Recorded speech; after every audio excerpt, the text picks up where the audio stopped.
busy schedule. I wonder if I've got time to record that list about transits. What's the moon and doing? you have to just I gotta eat. that day around All some day. kind God, of it's event or already something. done. God, it's been a week. Next reading is last See, week. where are you? Just Grab realized my now. water. Hi, Hi, it's how's your day Matilda. going? It's so nice Just to hear getting your your chart voice. up. I have to ask you this. Yes, ma'am. Are you dressed for OnlyFans? I am in my favorite PJs, my silk pajamas. I saw the fluffy bits on the bottom and I'm like, she dressed for the wrong podcast again. Oh, no, I've got my little planets. Ah, very cool. I have another recording to do after you. So Right. Yes, so do I. Got to do my own podcast. I've lost a date this week. So, yeah. How are you? I'm good. I'm alive. I had a nap. Oh, I'm so jealous. I am so jealous. But how often do I nap? You don't. And I haven't been. And I'm sad. Even yesterday. You I didn't did not nap. yesterday? Nope. I did not Girl. nap. Oh, you haven't been feeling up to snuff. You could have used a nap. Well, if I was going to nap, yesterday would have been it. But then I had to move everything that I would have done yesterday to this week and today. So there may be a chance for nap after this, but I do have to record my own podcast. I've promised to walk with my neighbour with Buff, and I have to make a phone call to my assistant who has just reached out to me. No fun. Today, phones have been bugging me because I lost my work phone. You did. And where was it, Matilda? I think our listeners want to know. It was wrapped in Buff's blanket. He's got this massive king-size blanket on his bed that I wrap him in of a night. Mm-hmm. Sometimes he does sleep on my bed, but recently, because of my back, I've been like, no, you sleep in your bed. Right. I remember taking both of my phones to the bedroom when I went to bed last night, and sometimes I leave them on the bed, but most of the time I'll plug them in and charge them. Right. And I must have left that one on the bed. Could I find it anywhere this morning? I was sort of, I was me.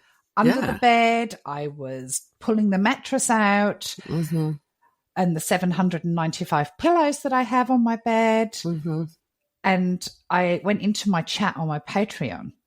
You know, I've got that venting chamber. Yeah. And had a vent. And they came up with some great ideas that I did not know this was a thing, that you can find your phone and set a sound so it plays this repeated high-pitched sound.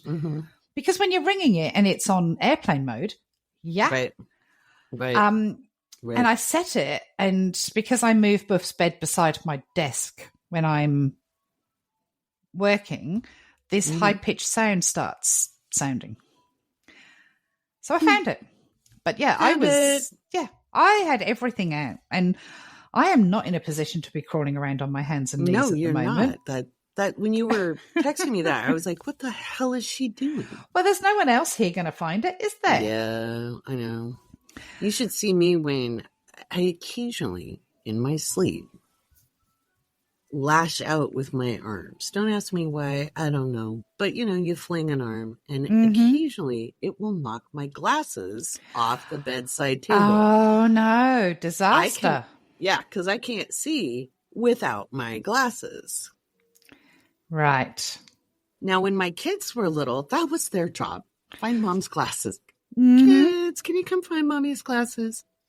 But on my own, they have to practically bite me. That happened to me like last week.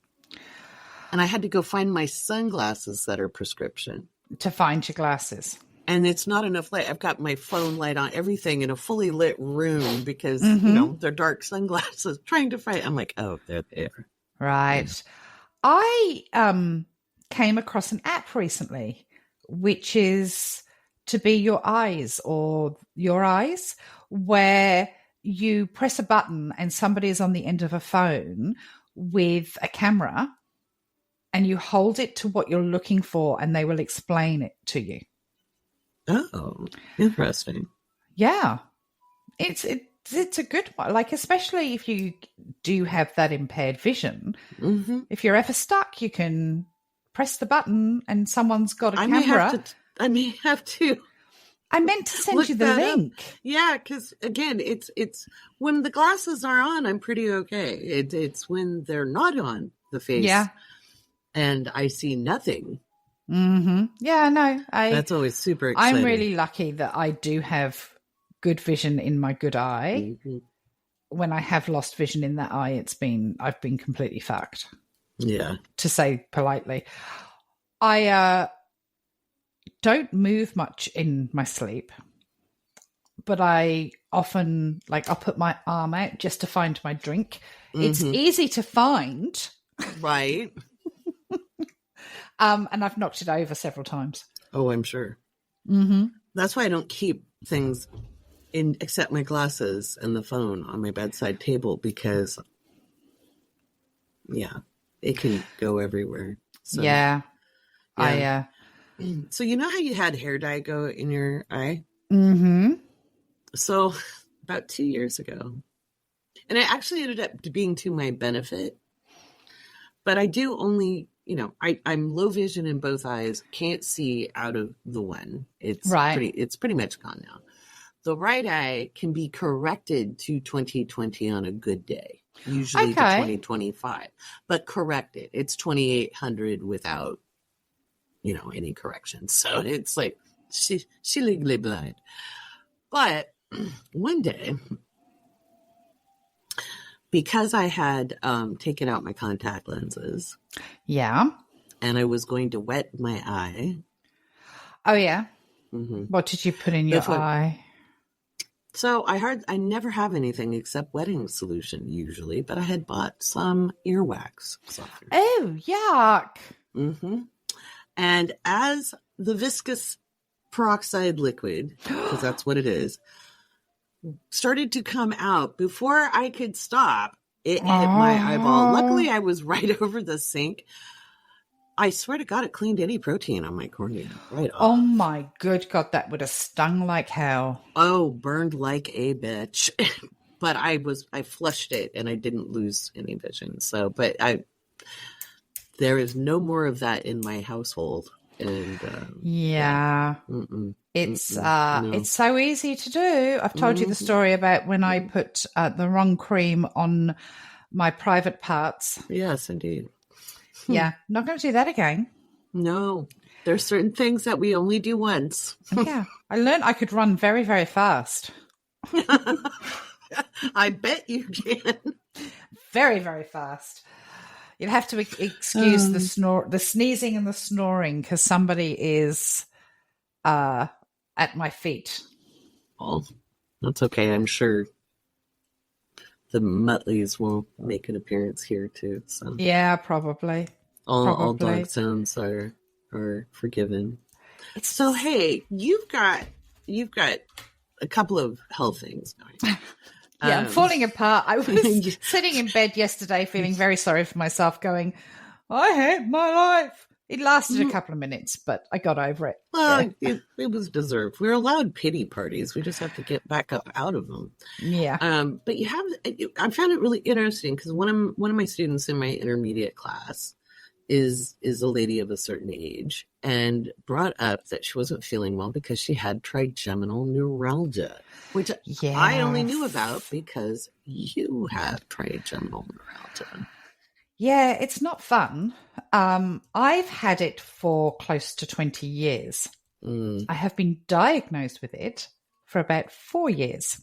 It took so long to diagnose. So the trigeminal nerve, for those listening, is behind the ear in the neck. And it has 3 branches, one that goes under the chin, one that goes across the top of the cheek towards the nose, and one that goes around the top of the eye. And when it becomes inflamed or compressed, it causes pain like you have never experienced in your life. If you Google it, it says that it is clearly an 11 out of 10 pain.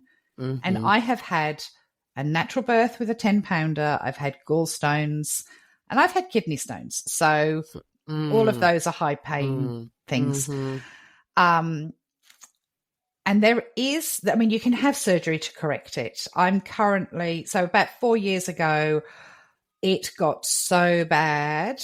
And I yelled at a doctor because I said that I had a sinus infection, because they kept telling me it was a sinus infection or it was cluster headaches, and treating it as such.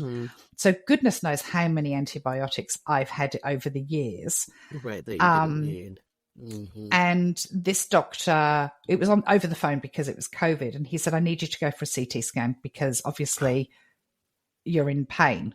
And I had the CT scan, and he came back and he said, there's nothing wrong with your sinuses. And I went, well, what is it? And he said, I think that you may have this thing called trigeminal neuralgia. The only way we will know is we're going to treat you with this. It's an anti-epileptic medication. And if the pain stops, then we know that's what you've got. MRIs since have picked it up, etc. But I'm fine all summer. I have no problem all summer. And then when the temperature drops, that's when the pain hits for me. So if I go out for a walk and it's cold, or I sit outside and it's cold, it's like somebody is putting a very, very sharp knife into one side of my chin at the same time as putting a hot poker up that nostril on the same side. God. And trigeminal neuralgia, usually you'd be very, very unlucky to have it on both sides, but it's usually it's a one-sided face pain. And there is usual opioids, do not touch it. So, and I have this special card, actually. I found it out. So I have a special card that if I ever need to go to the emergency room because I can't manage my pain, it says, my pain does not respond to conventional opioids, so I am not a drug seeker. And I very rarely have to take pain relief for it, apart from in the winter. And yesterday I've got the back pain that they had put me onto a specific patch because I can't take medications because my stomach. So I couldn't take I didn't know if I could take my normal pain medication for my trigeminal neuralgia because I had I've literally got a morphine patch on at the moment. So I just literally curled up in a ball and cried because it was horrific. But then I woke up today and I'm fine. So it was just you said you would be. You said you would be yesterday. You were like, I hate my life right now, but I'll be okay tomorrow. Yeah. And it's actually called, my God, girl, you're in massive amounts of pain. So, yesterday I did something that did inflame it, but long-term makes it a bit better. My osteo found this trick about 8 weeks ago where he actually goes into my mouth and decompresses between my gum. It doesn't hit where the nerve is, but it just decompresses where that pain is. And he sort of puts his finger both sides and massages. It is hell when he's doing it. It is hell for 24 hours afterwards. But the relief, the long-term relief I get is amazing. But if you do suffer from this disease, it is pretty horrific. It's known as the suicide disease. Did you know that? I didn't. And I said that to you yesterday. I said, this is the first time I can ever understand someone actually hurting themselves because of the pain. But I knew from experience that 24 hours later, I'll be fine. Right. And together with my spinal pain, I'm winning. Oh, girl. Which is probably why I lost my phone overnight and was just completely detached from myself. Well, no shit. But it's a lot of people don't even know that this thing exists, and they say it's a part of fibromyalgia, and it's not. It is completely, because there is a reason for it. There is a nerve, and you had that treatment, didn't you? Oh my God, yes. I did this HIFU thing in London. Yeah. And they hit under my chin they hit a nerve, and because of how you had told me about trigeminal neuralgia, I had actually looked it up before just because you told me about it. So I Googled it, and I'm like, and they hit that nerve. Yeah. And I have a very high pain tolerance. Yeah. And I did used to have cluster migraines, and they would be, man, there's nothing worse. They would roll for weeks. Oh, it's and awful. I did beg people, like I begged multiple people, like, just kill me. Just Yeah. kill me. Because it was so painful. And, but anyway, this shot me and I screamed. I mean, I screamed. I poor thing. never do that. Poor girl was terrified. And I was like, just don't touch that spot again. Mm-hmm. Get that on that chart. Do not touch that area. And I know exactly where it is on my body. Let me tell you, I'll be like, we do not touch right here. But that's the bottom branch of it that goes underneath the chin. I, strangely enough, have absolutely no pain. It was like having, not just in here, but like it shot it upwards. It was like the whole right side of my face had like, like a cattle prod to it. Oh, yeah. I totally understand. Yeah. Oh, it is really painful. I spent years going to dentists and doctors and ENT specialists and migraine specialists and thinking I had just really bad migraines on one side of my head. And not actually realizing, and because I suppose it's on my good eye, I just thought that maybe I don't get it on the other side because I'm blind or because I didn't think. I'm not a doctor. Right. Well, and I think neuroscience has come so much further, like with fMRI technology and all of the different new kinds of scanning equipment, they can diagnose things where before they'd be like, well, you're obviously a baby and blah, blah, blah, and dismissive, or it can only be these 3 things, And so today it's so much easier to be diagnosed with something. Where it is a lot easier. And it's the only thing that I can work with back pain. I can work with most things, but that's the thing that will stop me doing mediumship readings because it is so intense. And I had to cancel 2 mediumship readings yesterday because I just said, you know what, you're going to get nothing out of me. But the winter, it's strange. I get none of it in summer. It's just the cold gets you. Yeah, the cold on my face gets me. I've got a great hat that sort of comes down over here that I now put on, but it can be triggered by just someone brushing your face or I was reading about brushing your teeth. Yeah. Miss Oda's coming to so I don't wish it upon anyone. So I hope your student is okay. She did pop into my live actually and introduce herself. She's lovely. But it's shit basically, and there's not a lot you can do apart from take the medicine that they tell you to. And I made the mistake. Do you remember I said to you at the beginning of the winter, I'd stopped taking my medication because if I'm not getting attacks, I don't want to take it. Right. And then as soon as the winter hit, I went, oh fucking hell, that hurts. Yep. Wham bam. Yeah. No, thank you, man. It does. And it is a knife going into your face. That's not fun. So I've been to the dentist before and I begged them to take my teeth out, my top teeth, because I was convinced it was like an infection, a nerve an infection in the tooth or something. And they're like, no. So, but yeah, I'm all good today. All fixed. Well, that's good news. That's good news. Yeah. I think the good thing is that when you get into a pattern, you know that there's a way out. And also a very good thing is that trigeminal neuralgia sufferers don't usually get the pain in their sleep. Oh, that's good. Because let me tell you, with cluster migraines, you sure as hell do. Yeah. Oh, and I haven't had those about 27 years because Yusuf was about a year old, and I had a very good doctor in Bahrain. He was a British doctor. His name was Dr. Payne. Oh. Payne. But it was just the irony has never been lost on me. But some of it was stress related. Yes. And I have a genetic predisposition to it. And I didn't find that out until my mother held a family reunion for her mother's biological families because my grandmother was adopted. But they knew from whom. Right. And but mom, like everybody was getting old, and I had one great uncle left, and I got to meet him. He was lovely. And it was in talking with other family members. Yes. And it ran in the family. But a lot of it was a stress response.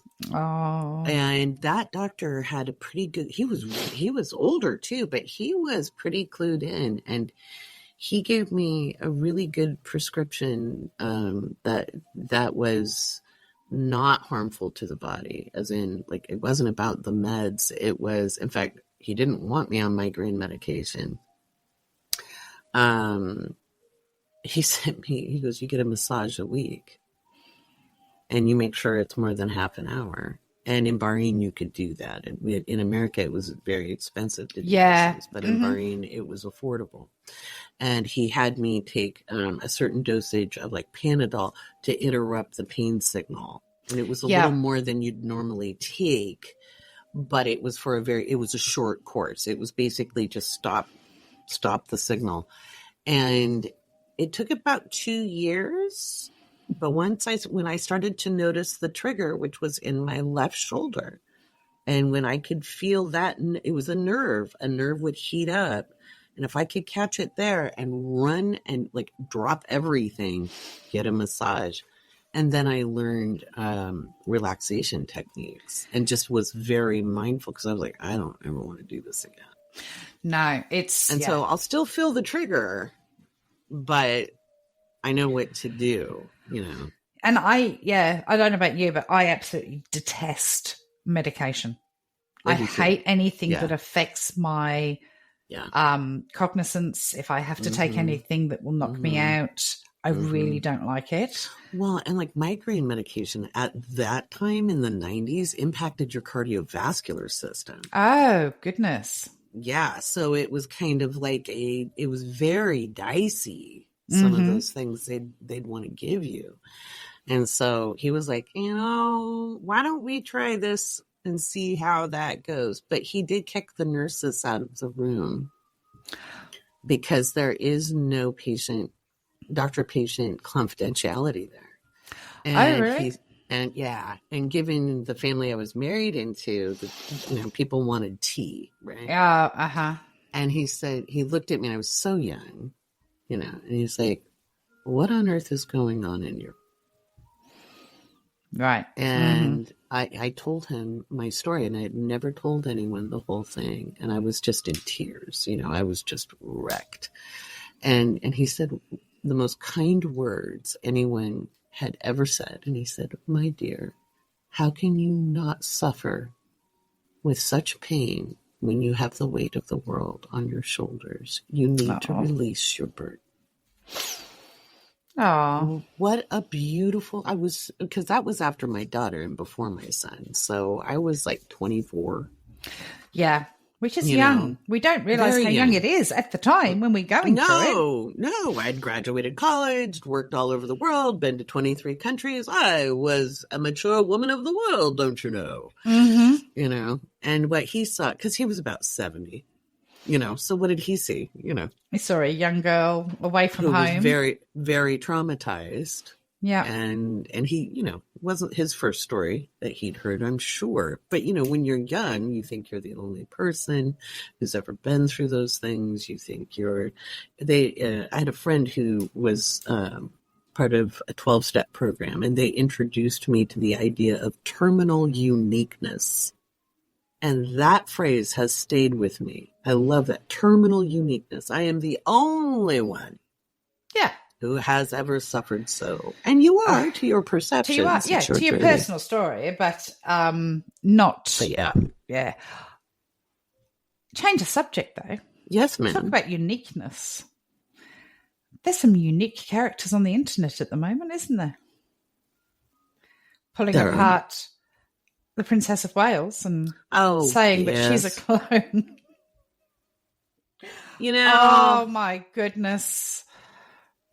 Why are people so invested in, I get it if you're from the Commonwealth, but America, Stop it. You're embarrassing us. Like, we ditched that stuff. Like, why do you care? They are so it's the Americans doing all of this. I know. That's why I've I not said it's seen embarrassing. anyone the from Brits the are like, Commonwealth fuck doing off. it. No, but that's why I said what I said. It's embarrassing. Like, I don't know about their families, but my family actually did fight in the revolution. So ask me if I care. I care that a family is affected. Has been going through it. Yeah. You know, and people, I got very upset. I saw some of those videos and people's comments, like, Charlotte knows it's not her mother. I'm like, are you? Really? It was disgusting because I was like, well, my little girl really didn't like it when I would straighten her hair in public either and make all kinds of faces. Mm-hmm. Either they don't have children or they're delulu, which honestly, I think if they're investing that much time in somebody they don't know, I think they're delusional. I am just, because I did a thing. I did my newsletter, which goes out onto my Patreon, $5 tier, and I worked on it all week. So my predictions were there most of the week. I just hadn't finalized it. Right. And put it up until the Friday night my time, which before anyone gets at me, it's before the rest of the world. That's right. It's Thursday over here. Yeah. And on the front cover, how similar was the front cover to that picture of? Right. It was really freaky the way, because I haven't done a front cover before. You know what? It's almost like you're psychic. It's almost like I'm psychic. And in the newsletter, in my predictions, I wrote there will be a new photograph of the Princess of Wales, and I put in commas, a real one. Right. And that went out about 7:00 my time on the Friday night. Mm-hmm. I packed up. I went to bed. I woke up. And what had happened? There was a new picture of the Princess of Wales in a wood. And you texted me. Oh. I said the POW would come out, or POW would come out, and I wasn't awake yet when I read your text. And I was like, what prisoner of war? Princess of Wales. It took me like until I had my coffee, because I was like, I'm not going to display my ignorance here. I'm supposed to know what she means. And then I was like, oh, yeah. That. Yeah, like, the Princess of Wales. I had an interesting prediction come true this week, too. Because, cool. I've been calling China and the Philippines pretty hard the last few months. There was a Chinese Navy vessel collided with a Philippines merchant, like cargo ship. Oh, gosh. Where did that happen? Off the coast of the Philippines.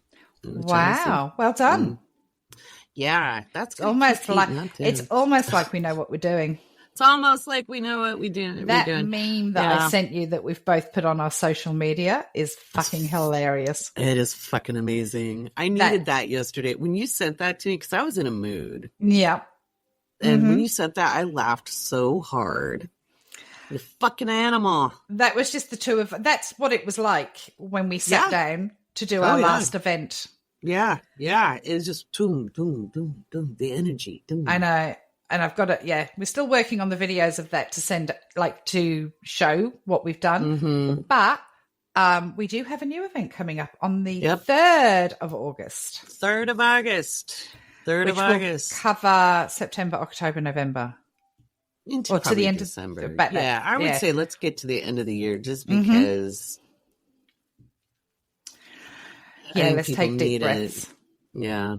And I'm between, like, again, I've got this podcast and then I have to interview somebody from my podcast tonight. But I'm still finishing up 2025. Yes. Let me explain. I'm not going to give any spoilers right now, other than normally I have one slide of written material per month. Up until now, and I'm in June, I am on 2 slides of written material. Wow. Yeah. Like, it's just like boom, boom, boom. A lot of it's weather. but there's quite a lot of political stuff too. Yeah. I think there's a lot of change over the next 12 months, and we'll talk about it when we. Yeah, because I haven't even looked at next year yet. No, I don't have the brain capacity. No, I'm purposely not talking. You don't need it right now. I just don't need it right now. I've got enough going on. I've got the event that we're doing, and I will do a next year event sometime in like November, December, but I don't have myself set up like you because my timing isn't as accurate as yours. Again, it's different. Astrology is the art of reading the cosmic clock. And so it is about timing. Exactly. Know? And I do it in June 1st to prove accuracy. So I do the June one. Yes. And then I do a follow-up in December because we've got more context. So it's like, okay, how so far, how close am I? Usually not much changes, but I want to see, like, December should be interesting because we're through October. Yeah. And then we'll have a lot more clarity. Yeah. So I'll probably do mine in December. At the moment, I try and do month by month. I just need to get through. Let's get back surgery. Just need to get through until the end of sort of September. Yeah.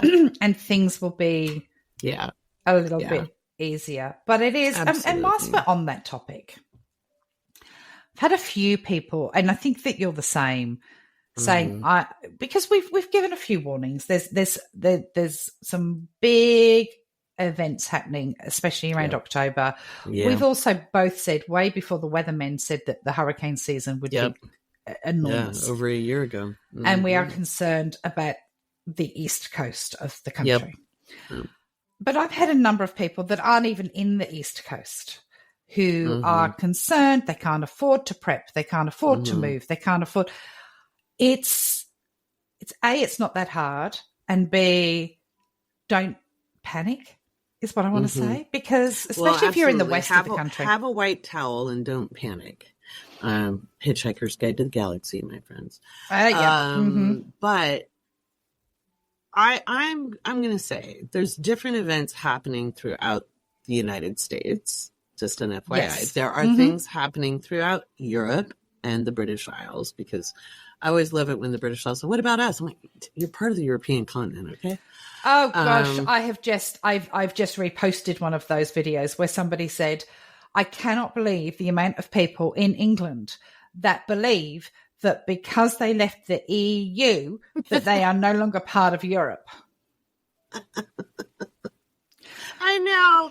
Oh, sorry. Am I allowed to say that a natural attrition is a good thing? Sometimes. Sometimes. And sometimes it is. But I'm just going to say there's a level of preparation. Okay. In some places where there will be severe infrastructure damage, nobody's going to be as comfortable as they used to be.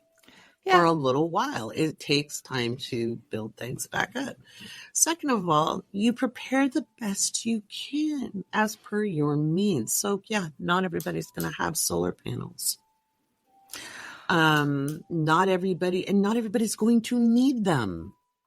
This is the thing. You're not going to need everything. Okay. No. You can buy an extra tin of baked beans when you go to the supermarket. If you plant something, it may even grow by October. Absolutely. And there's ways you can grow in an apartment. I was teaching people that like 3 years ago because I was doing it in my little apartment. Making sure that you have some cash on you. On hand. Now, a lot of people say, I can't afford to even take $50 out. If you were to put $5 a week in a little baggie in your prep pack, you will have cash to buy your milk, bread, petrol, whatever you need when the time comes. And if you don't need any of that stuff, then you have got an extra stock of stuff that's not going to go off. It's non-perishable food. Exactly. But you will be grateful of having a torch, because saying that, I've got a torch on my phone, it ain't going to help you. No. And a torch is a flashlight to the American listeners. I'm sorry. Here is mine. I got a crank radio that also has a flashlight or a torch, and it has a USB charger. Yeah. And it's a radio, and it has a little solar. It was less than $50, and they have cheaper ones than this. Mm-hmm. Okay. But if all you have is a torch or a flashlight that is separate from the phone, it's a good thing. Absolutely. These are things you should just have anyway. And I'm going to say it. Both Matilda and I have not always had means. Yeah. It's just, it's practical, it's sense, common sense. And we're not talking about the world is going to end. Yeah. It's about the fact that there is going to be some infrastructure damage. There is likely to be telecommunication issues, and there is likely to be food shortages due to the fact that food can't get from A to B to C to D. Yeah, it could be roads, it could be bridges, it could be airports or train depots have trouble due to weather, due to, volatile events. And you do the best you can. I was in a winter storm once that there were 2 separate occasions with like a weekend break where we were not only out of power, but water, potable water, or drinking water was out. Now, we did have stores of water, okay, because that's how we readied for winter. But still, the pump didn't work on the well. That was fun. I had 2 little kids and a Labrador who was terrified. Oh. And I ran a local community group, like a service organization. I was the president of that. And we did a monthly pancake breakfast. And the weekend in between storms, I managed to get out. A friend picked me up because I couldn't drive up the very icy hill. Uh-huh. And they came and got me. And I went to check the community hall that we ran. And the power had been out, but it had been sub-zero temperatures. So none of the food had spoiled, but we needed to use it. So right. I got my officers together and just called them and said, we need to use this anyway. People have been out of food. It's been out of power. Let's do a breakfast, and we'll do it all day. We'll do it till, 3 p.m. because we didn't want to get stuck in the dark. And people, if they've got money, great. If they don't, it's fine. It's on us. We're going to have to throw all this out. There was only 1 or 2 very conservative, nasty people who said, wow, what if people don't have money? They should. I'm like, shut up. We just were out of power for 2 weeks. If their kids are hungry, I'll pay for it. I was like, screw you. And that happens. So that's the type of thing communities can do together in bad situations. Yes. Again, I couldn't drive up that hill. I do not have the skills or the vision. Somebody came and got me. We made sure people knew. And we had people who had been ill prepared. They had moved from the city to the country. They didn't know. And they were ever so happy to have a warm meal. Yeah. And we made sure things got delivered to like elderly people who couldn't get out. And, this is what you do. And it's going to impact some people more strongly than others. Absolutely. And it's not like best you can. Yeah, you do the best that you can. And I feel that, as I said, we're not predicting the end of the world, but we are predicting significant events over a short period of time. Yes. But we will talk about that more in August. In August. Yeah. And we'll do But what doesn't help you is to go, I can't do anything, I'm fucked. The end is on me. And that pisses me off because if you've ever been to the developing world, then you'd see resourcefulness. I learned. I was in the brownies. Well, there you go. I learned to be resourceful. I'm a 70s child. Of course I'm resourceful. I was going to say, we had to be resourceful. But when I got to the Ivory Coast in 1990, right after Liberia fell, and I met people who had escaped what was going on in Liberia. And if you guys don't know what happened, go look it up. I learned a lot. I learned to shut my trap, first of all, and maybe not complain so much. And I learned a lot about how people could resource with limited, if no resources. And it didn't mean there were still very big problems. It's not like they were skipping joy. But humans have this amazing capacity to meet the moment. And it taught me a lot.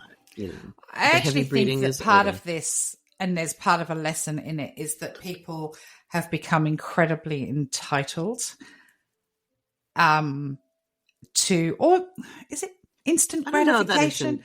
I don't think it's entitlement. I think it's more around everything is at our fingertips if we want it. Convenience. Convenience. Thank you. That's a better word.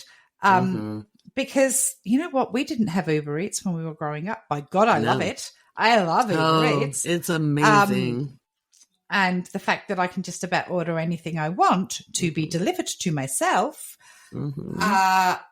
that I like the convenience of it. And it's going to be a case of the convenience is going to be removed from you. I remember at the start of the lockdown here in Melbourne, and I always chuckled. And I think, to a certain degree, I've got quite a lot of resilience. I grew up in the United Kingdom. It was around the time the IRA had a campaign on. We had to be careful. There were certain liberties that were taken away from us being children. And certainly with an Irish surname, I always had to be quite careful. So we are quite a resilient age, to be perfectly honest. Generation X, we're resilient. Yeah.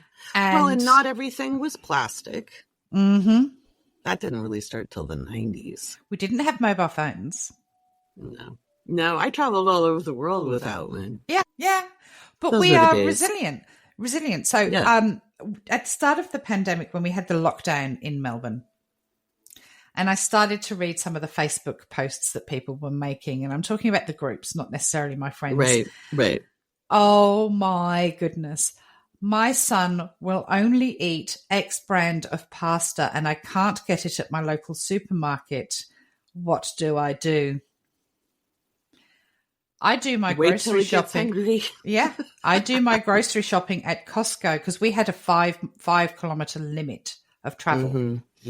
I do my grocery shopping at Costco every week, and it's 20 kilometers from my home. What will I do? Jesus. I wish I was joking. No, I know, because I saw that same kind of stuff here, and I was like, well, I can't really say what I think about those things. Okay. It would ruin my likability factor. It would ruin your I'm probably ruining my likability. I understand that people like things a certain way, and we build our life the certain way, and it can be frustrating. So if I can give any piece of advice to people for the next 12 months, it will be around being adaptable and being open to perhaps a little bit of change. And if your son only eats a certain form of pasta, then I suggest you stock up on it. The other thing is, though, I do want to make this really clear. I am not seeing anything major or magnificent for Australia other than fires at this time.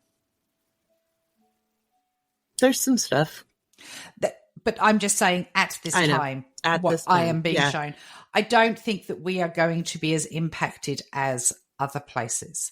But I think one of the things that's actually getting me as I look at the weather models that are happening just for right now, and of course we called those tropical depressions, and yes, they can be hurricanes, but it doesn't have to be a hurricane to be very damaging. Yes. Is they're showing the direct hit into Mexico and part of Central America. Okay, Mexico is part of North America, but Central America is very loose. Yeah. And it's showing this direct hit, especially into Mexico. And then they're like, bad weather for Texas. And I'm like, and yes, Texas is getting bad weather, but Mexico's taking the direct hit. Didn't we talk about that? We did. It's exactly. In fact, there's more than one system. There's like 3 systems, just like we said. Okay. And it's forming right now. I haven't seen the news, No, so I'll look I for don't it. know. I'll text you. Because I've that's exactly what we talked about the Bing Bong Bing hitting multiple countries from like Belize north. Yeah. And America is very American centric. Incredibly. But I was just talking about like as in because Australians were asking me, you know, does it still and I'm like, yes, still prepare, but I don't think it's like what I see in Australia is nothing like what I see in America at this time. We are going to be hit pretty hard with some stuff, but I have to look into it more. But be prepared anyway. And I've told all of my friends, get your water, get your radio. I know that where I live, I'm pretty safe apart from the fires. Okay? Right. And I am in the middle of nowhere. Yeah. I'm quite happy with that. Yeah. I will stock up on my water. I will get my radio. And as I told you the other week, I was without internet for a whole heap of time. Did you die? No, I didn't, but I felt like it. No, I didn't. I was like, well, what do I do now? Because I don't have terrestrial, I don't have like aerials to watch television if I'm not connected to the internet. Right. And I was like, oh. You know what I bought a bunch of when I was in England that I brought back? What? Yarn. Yeah, and I'm going to get that. I'm got to get my music. I desperately want a new spinning wheel to spin yarn again. I haven't spun them forever. Best relaxations, and it requires nothing. I've got the whole stuff to knit. I've got a blanket. I've got the pattern. I've got the yarn. I've got the needles. Did I think of it at that time? No, I did not. But it is. I'm going to start it this weekend because I've got a pretty. I'm running my first Law of Attraction course this weekend. Oh, that's right. You are. So I literally have, apart from that, the whole Saturday off, which is unheard of. Very nice. And hopefully I will have no pain and I can do things. That would be good. You need to have some fun. It's just been kind of one thing after the other for you. Well, it's all related to each other. It is. But I hate whinging about it. I really get frustrated with myself. I think there's a big difference between saying what is and whining about it, though. Yeah. Yeah, I know. You know, because, you know, you've only had one good whine. The rest of the time, it's like, my back hurts. Okay, well, statement of fact, your back freaking hurt. And I make noises when I try and get up. But other than that, it's fine. That's just sound effects. Yesterday has left me feeling very hungover, so to speak. So I'm going to go for a nice walk with my neighbour, the lovely Sarah, who has been really helpful lately around the house and doing a few bits for the business, and go for a walk with her in the buff. She has a dog the size of a rat. The buff just goes and sticks his head up his bum. So cute. Yeah. It's the size of Buff's head, actually. Oh, that's funny. So that's going to be my afternoon, and I think I need the fresh air. And I have... Are you good to walk, Buff, though? I'm okay if it's not around the lake, if it's local here. Okay. So last Friday, which is what set off all the pain in my back, I took this... excuse my language... If you are prone to swearing or don't like it, put your hands over your ears. I took the fucking dog to the lake on Friday morning for a nice leisurely walk and a coffee. Did I get my coffee? No, because it would have been all over me. He forgot every bit of fucking training that he has ever had. Chased every fucking duck, bird, dog, person, swan, and literally dragged me round that lake. Oh. And I had a whiplash. Oh, yeah. And I came home. There is this meme of someone standing in the shower crying because they took their dog for a walk and he'd forgotten the training. And that was me. And it set me up with really bad pain because obviously my discs are fucked. Again, another F word. Fuckity fuck. I need to work on my vocabulary. And it just set me up for a weekend of being sore, and I phoned the doctor and I said, I can't do this without anti-inflammatories anymore. And he said, you can't have anti-inflammatories anymore. Here's a patch for you. And of course, that takes a couple of days to get into your system. Yes, it does. Yeah. And then when it gets into your system, you feel sick. Mm-hmm. So it was just a little bit of a downward It was kind spiral. of a perfect storm. That's why I was like, are you okay to walk the dog? Do we want to do this? We'll be fine. I have to walk, but if I'm not going to the lake and he's not pulling me round like he's in a sledding competition and he thinks he's a husky, we're all good. And there's no ducks and birds he can chase. Well, that's good. That's good. But he threw a temper tantrum on Sunday. So, as you know, my son is back from Adelaide, and my son plays baseball. He is a mean left-handed pitcher. He's an incredible pitcher.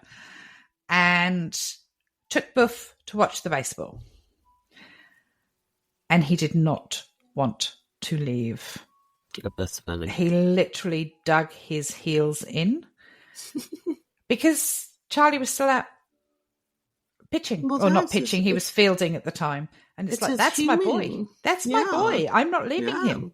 And he has ball. He has a ball and he's my friend.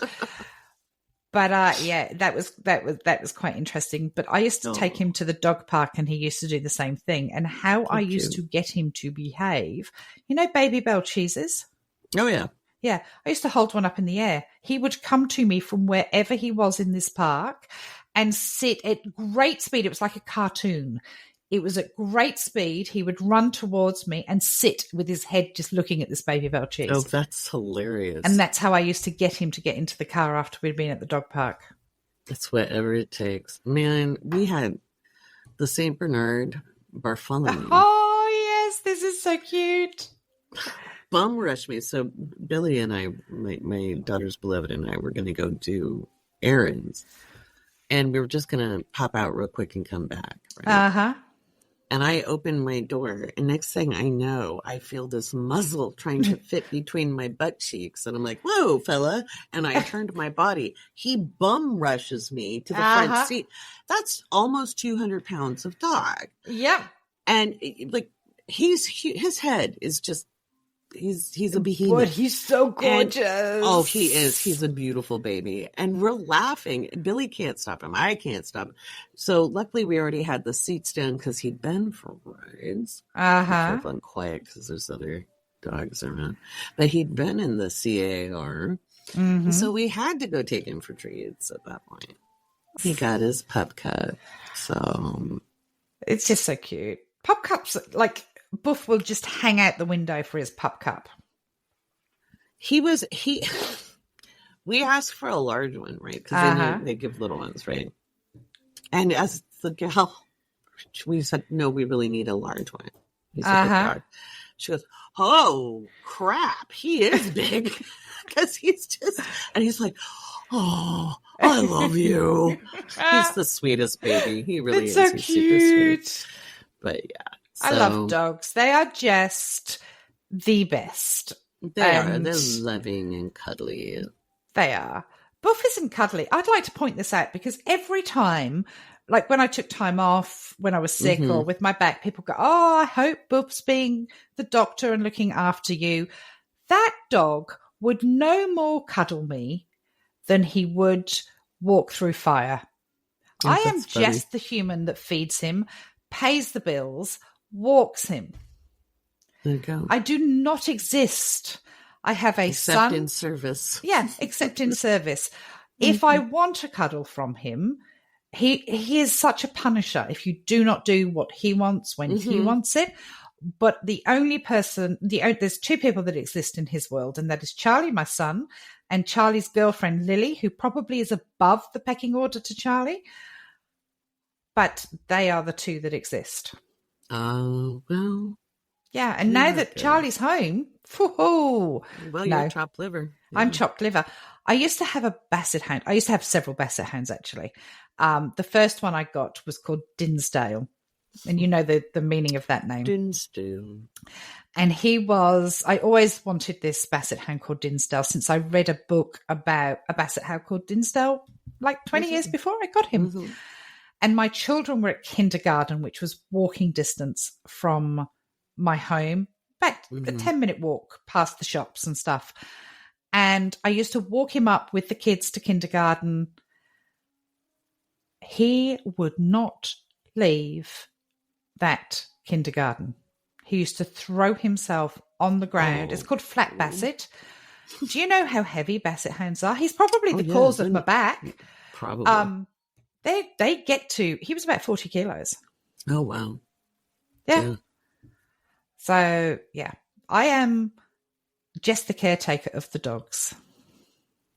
I was that way with our family lab. Malcolm is my cuddle guy, but that's his whole job, is to be cute and cuddle. He's not required to do anything else. No, well, that should be Buff's job, to be cute and cuddly. Yeah. I want a cute and cuddly dog. I don't want any more dogs. The Bassets used to cuddle me. They used to wait for me to sit down, and then they would climb on top of me, and I constantly had bruises all over my thighs. Oh, I bet. Yeah. From them putting every bit of weight on my thighs. But, yeah, there was something else you wanted to talk about today. I'm sure there was something else, but I can't remember what it was. I think we covered it. We covered the rugby players last year. The last week's, the rugby players, I've got a few more accounts that have popped up. Oh. She's just spending her time looking at TikToks. What does Laurie do? I watch salacious videos. Actually, I told my boyfriend English is his second language, and I was like, have you ever seen rugby players? And he was like, that's a very dangerous sport. It's like, no, have you seen rugby players? And I like to tease him, right? And he finally looks at me and goes, what are you talking about? I'm like, dude, what they do with foam rollers, it's like soft porn. And he's like, well, I'm a man. Why would I look I'm just telling you about it. You don't I'm necessarily... just saying I'm looking at it. I was just asking if you had, But, yeah, so our event on August 3rd, which is covering till the end of this year. End of the year. Which you still want, because, again, I do my year ahead, and then I have I still do predictions month to month, because this is more to just, one, give you an overview and a bird's eye view of the major events, and it proves the accuracy out at a distance. Yeah. That obviously you're more accurate closer in, because we have context we're looking at. Like, as an astrologer, I have context at that point. Yeah. No, I totally understand. Mm-hmm. So, yeah, there's you bought an air fryer. Did we talk about that? I did, but I don't think we've talked about the air fryer. I did. I reheated food in it today. Very nice. For the first time. Mm-hmm. Yeah, some pasta. It did a lovely job. You got the Ninja one, didn't you? I got the Ninja one, and it has a dehydration feature that works very, very well. I'm going to make my flax crackers again. I did one. I haven't done them in like 20 years, and I don't use recipes. So I did one batch, and it was a little too salty. And so I'm going to do it again. People have asked for the recipe, and I'm like, you know what? Maybe we'll do that as a little gifty once we get the Sassy Sears Patreon. That's what I was just about to say. I think we're going to start the Sassy Sears Patreon before we do the event in August. Mm-hmm. I think that would be a good idea. I think that would be a good idea. Yeah. It's not going to be a big one. Like, we've both got individual Patreons. This is just extra content. Yeah. Somewhere we can put the podcast, bloopers, maybe the videos. Yeah. It's to support this podcast directly, because we do use services for this. Yeah, absolutely. We've got software and people who are pay the bills. We pay the bills. We have people starting to run the social media, which we've needed, because you and I do not have the time to do that. I have a story that I was telling you about. Do you remember I said to you we did a live last week, and someone came on and was talking about them. I don't know whether I can mention their name, talking about they were drinking tequila. Oh, yes. One of our young listeners. I know they listen here. Yes. His mum messaged me about the tequila, which was really sweet. and said he took it like a champ. Oh, cute. But yeah, I didn't want to out him on here. Or, Yeah, that was so sweet, though. that was so sweet. I love them. But I was telling you about the why I can't drink whiskey. Right. I've drunk whiskey on 3 different occasions through my life. Okay. It's not something that I would go to drink if I wanted an alcoholic drink. The first time I drank whiskey was in my own home. I was married and I woke up with the bedside table above my head. It was just a light bedside table. What the fuck I was going to do with it, apart from smash it over my husband's head, I do not know. The second occasion I drank whiskey, I woke up, and in those days when we're in our 20s and we would take a tin of soft drink to bed because we'd been drinking and we'd want to guzzle it or whatever. Yeah. And I'd put it on the bedside table. And I woke up and I was convinced there were flies in the room, like everywhere. And I reached over to get the fly spray, and it was the tin of drink, shook it before I went to spray it, and I was coated from head to toe. Are you sure that wasn't fizzy absinthe? Drink? Absinthe? Is that what absinthe does? Well, it makes you hallucinate. Does it? Yeah. Well, the third time of drinking whiskey, which was my final nail in the coffin of Matilda is never drinking whiskey again, I found myself sat in the living room 3 hours after I'd gone to bed, cutting up cheese. Like I had decided to get myself a cheese plate and take it into the lounge room and cut it up. I will never touch whiskey again. Wow. And they weren't even large amounts. It was just like I had a Scotch and Coke or a whiskey and Coke. Right. Yeah. And see, I'm not a big fan of like Scotch whiskey. I love bourbon.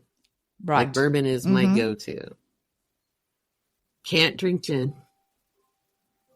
I love gin. Even thinking about gin, because I've almost died drinking gin. I have never wanted to upchuck so hard in my life and couldn't, and I was so sick. And I was old enough to know better, but a supposed friend was pouring on my blind side. And so I didn't realize my glass wasn't getting empty because I was being prudent.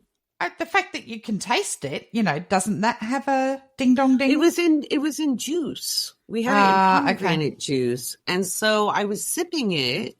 And I wasn't taking big sips. But she kept topping me up.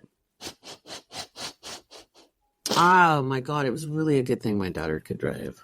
And she was not young. She was like 19.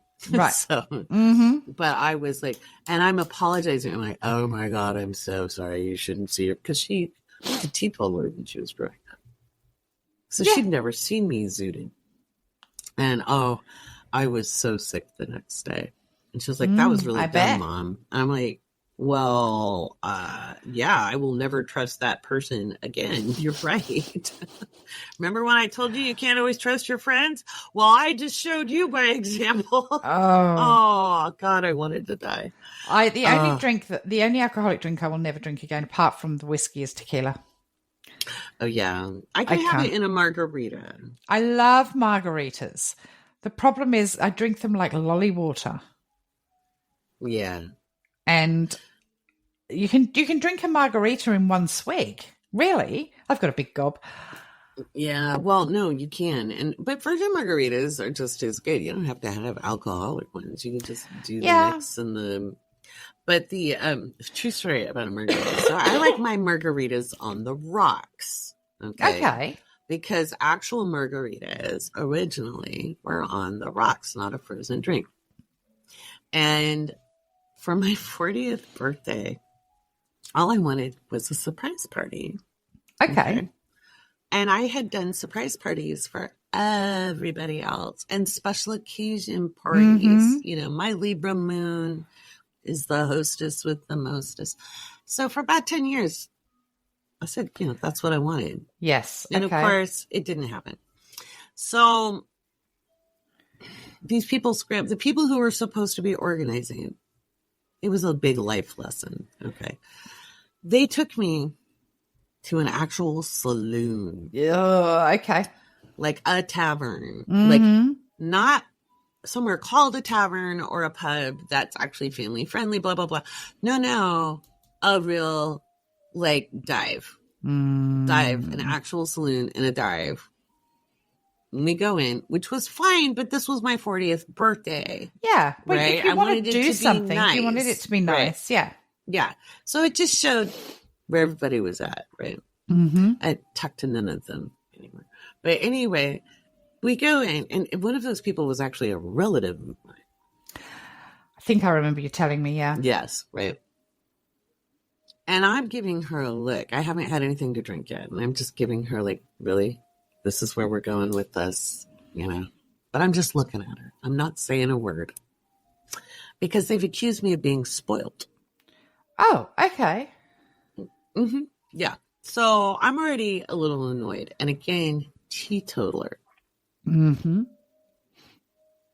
Until my daughter reached actually her late teens, I really didn't drink. Yeah. Well, because reasons, right? And so the waitress comes by and I give my order and I say, I would like a margarita on the rocks. Not 2 beats later, she says, oh, I don't think we have a blender.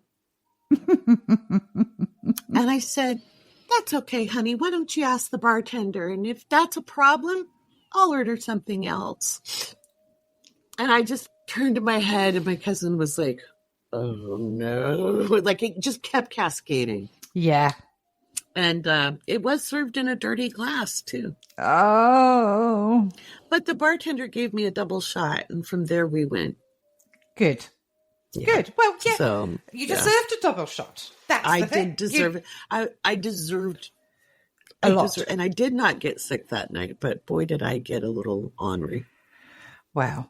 I would have been ornery anyway. I didn't need drink for that. I think it's a long time since I have been 3 sheets to the wind. It's a long time. Years and years and years and years and years now. Years and years. I just don't like how I feel afterwards. I don't like how I feel during. I don't like that feeling of being tipsy. Mm-hmm. I don't like the loss of control. This is why I've never really done drugs. Same. I'm not very fun. I tend to be more focused, straight-laced and focused when inebriated than I am. I'm a goofball. People will accuse me of being drunk or stoned or whatever. You accused me of it the other day when I phoned you up. And you said, did you get the good drugs? Because I'd been in pain. Because you were super happy. Right, yeah. Yeah, you've been in pain. Said, and you were I just think I've hit a level of exhaustion that has sent me over the edge. And I had a pep in my step. You did. Yeah, I don't need. But to my credit, you had told me you were getting the good ones. Yeah, I was getting the good ones, yeah. Because I had told you. But I hadn't yet tried them or... applied it. Yes. Applied it. Yes. I've just hit my mic. But that's okay. I almost expected it to ricochet. I was like, don't dig out your good eye. Don't dig out your good eye. Oh, God. I think the last time I was really, really, really drunk was St. Patrick's Day a number of years ago. And I went out with a friend and it was the most disappointing night of my life. Okay. I had very sadly just been put on antibiotics and I said, can I still drink? And the doctor said, they're going to affect you. It's going to affect you a little bit much. And I'm like, St. Patrick's night, I have to have at least some wine. Went to the local Irish pub with this friend. The wine was served in plastic. I can't drink out of plastic glasses, cannot drink out of plastic, don't like it, hate it. No, I don't like it. It's got to be china or glass, basically. Not fine china, but you know what I mean. You like a ceramic. Yeah. Absolutely. You know what I mean. A ceramic of some sort rather than Damn straight I know what you plastic. mean. By the way, for those who are listening, I have a very large vampire mug I'm drinking. And he's very attractive. Very attractive vampire. Very cute. Yeah. But I got drunk really, really quickly, as I was told I would. Me, grown-ass woman, gets in a taxi to bring me home, and we stop at traffic lights. It was actually the train crossing. Mm-hmm. First time in my life. In my 40s, I opened the car door, spewed out the car door, closed the door, and got back in and went home. Oh, wow. I just leant out, spewed, and the guy went, "Are you all right?" And I said, "Yeah, I think I drunk too much." And he went, "Okay." But yes, won't do that again. But it was warm wine in a plastic glass, God. and it was revolting. Yeah. So it wasn't even worth it. Ooh. Yeah. And on that note, Well, with that, listeners, that pleasant note, let's wind this puppy up. So Matilda's doing her law of attraction workshop on the 21st. your time, In 21st, America, 22nd. 22nd in Australia. And I'm doing the year ahead for 2025 on the 21st in America, 22nd. Sorry, 22nd in America, 23rd in Australia. Yes. Because we didn't talk about when we were doing these things, but it still worked out. I know. It has Right? worked out. It has worked out because you're an animal. Because I'm an animal. You're an animal. And we're going to fucking do this. We're gonna fucking do it. The energy, man. It just boom, boom, boom, boom, boom. That is the best meme. It is totally the best meme. So you guys will be able to find out what's going to happen on August 3rd and make sure you get your spots. Yeah, that's what we got for this week. I think we're out. I think that's about it. But we have had fun. Thank you very much for joining us. And if we don't see you on the weekend at our various events, we will see you next week. That's right. Ha ha ha.